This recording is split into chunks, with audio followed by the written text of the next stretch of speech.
चंद्रपूर वर्धेसाठी सुद्धा आम्ही विचारणा केली नाही आणि त्यांनी आमच्याकडे विचारलेलं नाही सध्या तरी. आता उद्या काय विचारतील तर माहीत नाही, पण आज तरी विचारलेलं नाही. भास्कर नन्नावरे, बंटी भांगडिया भाजपचे आमदार यांच्या कार्यालयात जाऊन विक्ट्रीच्या साईनचा फोटो शूट करतात. काय सांगणार? त्यांनी 2 नगरसेवक ते गेलाय, तो पहिलेपासूनच आमची चूक झाली. आम्ही त्याला नगराध्यक्ष करून त्याला तिकीटही त्यामुळे चुकीची दिली. तो सुरुवातीला आमच्या काही नगरसेवकांचा जुना नगराध्यक्षांना विरोध होता म्हणून नगराध्यक्ष मी बदलला, पण नगराध्यक्ष निवडून आल्यानंतर त्या पहिल्याच टप्प्यामध्ये तो तिकडे जात होता काही लोक घेऊन. पण मला वाटलं की इकडून तिकडे जाणार नाही, ठीक आहे आता त्याला जायचं आहे तो गेला, त्याला पक्षाशी बेईमानी करून गेला. लोक त्यांना ज्या विचारतील त्याच्या वार्डातील. महाराष्ट्रात कांदा दराचा मुद्दा तापलेला आहे आणि या संदर्भात महाविकास आघाडीचे आंदोलन सुद्धा सुरू आहे. महाविकास आघाडी आता आंदोलन या उन्हात करते आहे शेतकऱ्यांना न्याय देण्यासाठी, शेतकऱ्यांच्या हक्कासाठी. कांदा उत्पादक शेतकरी तर गेलाच, आता काय हाल होतील त्या बिचाऱ्यांचे. मुद्दल काय लावलेला खर्चसुद्धा निघत नाही आहे. कवडीमोल भावाने कांदा विकला जातो आहे. कालचा तर रेट म्हणजे ट्रान्सपोर्टिंग धरल्यानंतर 50 पैसे उरलेत 1 किलोच्या मागे, 50 पैसे, म्हणजे सगळा खर्च वजा काढून. यामुळं शेतकऱ्यांचा जीव घेतात हे सरकार. महायुतीचं सरकार म्हणजे शेतकऱ्यांना उद्ध्वस्त करणार आणि शेतकऱ्यांचा जीव घेणारे सरकार आहे. हे आता लपून राहिलेलं नाही. येऊ द्या, पुढच्या ज्या काही निवडणुका येतील त्यावेळेस मात्र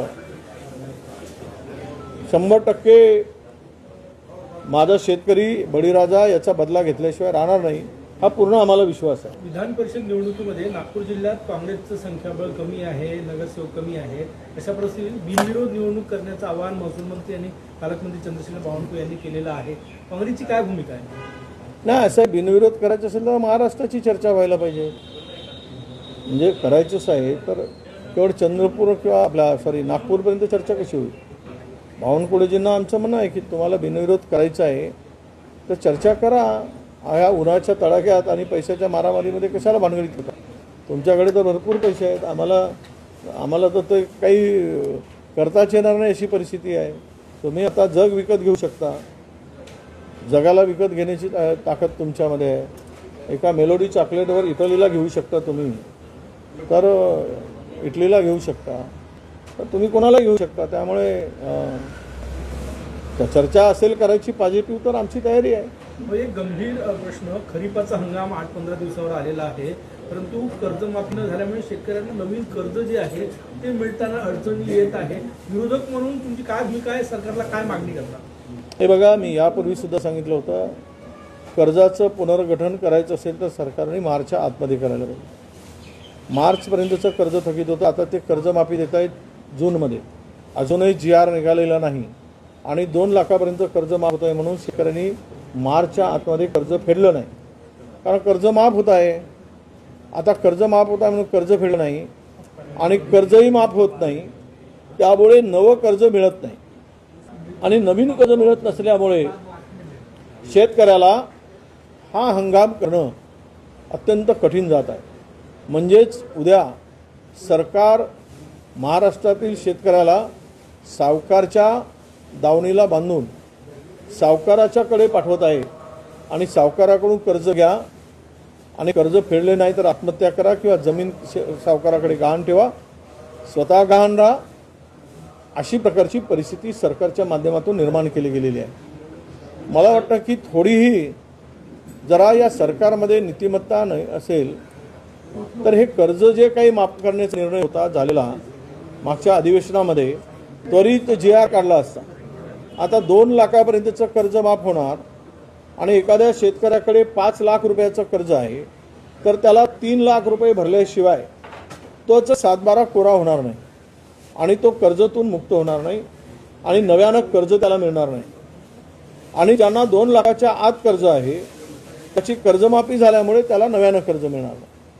अशा परिस्थितीमध्ये महाराष्ट्रातला सर्व शेतकरी, ज्याची ऐपत नाही, ज्यांच्याकडे फार परिस्थिती बिकट आहे, असे सर्व शेतकरी आता संकटात सापडलेले आहेत आणि हे संकट शेतकऱ्याच्या मुखावर येणार आहे. ही परिस्थिती सरकारनं निर्माण केली. मुख्यमंत्री म्हणाले की कांदा प्रश्नावर आम्ही उद्या केंद्रासोबत बोलून कायमचा तोडगा काढू. असं आहे, आता कांदा निघून जवळपास 30-35 दिवस झाले आणि व्यापाऱ्यांनी आपले गोडाऊन भरून टाकलेत कांद्याच्या शेतकऱ्याची लूट करून. त्यांच्याकडे कोल्ड स्टोरेज आहेत आणि साठवणीसाठी क्षमता आहे. त्या सर्व व्यापाऱ्यांनी कवडीमोल भावाने कांदा विकत घेतला आहे, कवडीमोल. आणि आता जर केंद्राकडे बोलून कांद्याचे भाव वाढवून घेत असतील तर हे सरकार व्यापाऱ्यासाठी हा धंदा करते आहे. हाच त्या मागचा उद्देश स्पष्ट होईल. हो, या आंदोलनावर फडणवीसांनी टीका केलेली आहे की हे आंदोलन राजकीय असल्याचं फडणवीसांनी म्हटलं. असं आहे, कांद्याला भाव मिळत नाही ते राजकीय असतं, डिझेल पेट्रोलला भाव मिळत नाही ते राजकीय असतं, नीट पेपर फुटतो तो राजकीय असतो, इथे महागाई वाढते तेही राजकीय असतं. मग अराजकीय काय आहे हे तरी सांगावं. यापूर्वी कापूस उत्पादकांची दिंडी काढणारे कोण होते तर देवेंद्रजी फडणवीस आहे. ते महाराष्ट्रातील जनतेने पाहिलं, शेतकऱ्याला भाव मिळावा म्हणून ते राजकीय नव्हतं का? डिझेल पेट्रोलसाठी सर्व नेते रस्त्यावर बसत होते ते राजकीय नव्हतं का? गॅस सिलेंडरचा महाग झाल्यानंतर गॅस सिलेंडरचा हंडा घेऊन त्या हंड्यावर बसणारे ते राजकीय नव्हतं का? तर याला आपण काय म्हणावं की जनता संकटात सापडल्यानंतर राजकीय पक्षच ही भूमिका मांडत असतात, दुसरे कोण मांडणार? त्यामुळे त्यांचं बोलणं हे राजकीय आहे असं मी मानतो. आजच्या आंदोलनात त्यांनी एक प्रतिपक्ष केला की काँग्रेसच्या काळात 15 रुपये किलो कांदा खरेदीला जात होता.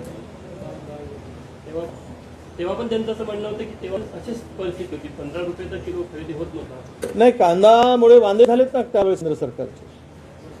तर यांचे वांदे होऊ नयेत असं वाटतं का? म्हणजे तुमच्या काळात झाले तर आमचे वांदे व्हावे आणि यांच्या काळात झालं तर हे खुर्चीवर राजे व्हावेत असं त्याचा अर्थ काढायचा का? ही परिस्थिती येते, या परिस्थितीतून मार्ग काढावा लागतो, शेतकऱ्याला जसा द्यावा लागतो, त्यांना इन्सेंटिव्ह द्यावं लागतं. राज्य सरकारने पर क्विंटल काही मदत करावी लागते. त्यावेळेस आम्ही केली काँग्रेसच्या सरकारने. कांद्याचे भाव गडगडले त्यावेळेस शेतकऱ्याच्या पाठीमागे आम्ही भक्कमपणे उभे होतो.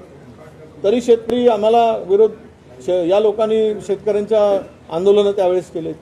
हे लपून राहिलेलं नाही. हो, काल तुमची जी ऑनलाईन बैठक झाली त्यामध्ये काय ठरलेलं आहे? महाविकास आघाडीच्या जागा वाटपाचा फॉर्म्युला ठरलेला आहे का? कधी काल ही काँग्रेसच्या अंतर्गत बैठक झाली. कुठल्या जागा काँग्रेसकडे घ्याव्यात यावर चर्चा झाली आणि उद्याला त्यावर अंतिम निर्णय होईल की कोणत्या जागा कोणत्या पक्षांनी लढवा. हो भाऊ, एक प्रश्न असा आहे, काही जिल्ह्यांमध्ये पुण्यासारख्या जिल्ह्यांमध्ये जमावबंदी आदेश लागू करण्यात आला आहे की पेट्रोल डिझेल संदर्भात आंदोलनाच्या पार्श्वभूमीवर हे झालं असं सांगण्यात येत आहे. तर तुमची माहिती काय आहे की असा जमावबंदीचा आदेश काही जिल्ह्यात काढण्यात आला आहे? पुण्यात आहे, आणखी नाही, आता जमाबंदीचा आदेश काढून जनता थोडी ऐकणार आहे. पुण्यातून सुरुवात झाली. शहरी भागामध्ये काही प्रमाणात व्यवस्था मला ठीकठाक आहे. ग्रामीण भागामध्ये किंवा इतर भागामध्ये फार प्रमाणात मोठ्या प्रमाणात शॉर्टेज आहे.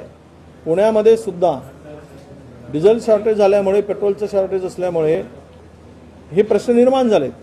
आता तुम्ही जमाबंदी आदेश लागू करताय, महाराष्ट्रभर लागू करा. लोकांनी घराच्या बाहेर पडणारच नाही, पेट्रोल पंपात जावंच नाही. कारण जाऊन तरी काय उपयोग आहे? तिथे काहीच नाही तर जमाबंदी लागू तरी कशाला करायची? आता लोक रस्त्यावर उतरू नये सरकारच्या विरुद्ध म्हणून पोलिसांचा आणि बळाचा वापर करून सरकार जर ते त्यांना थांबवण्याचा प्रयत्न करत असेल तर तो त्यांचा मूर्खपणा आहे असं मी मानतो. आणि हे अशा प्रकारे काही पाऊल उचलणं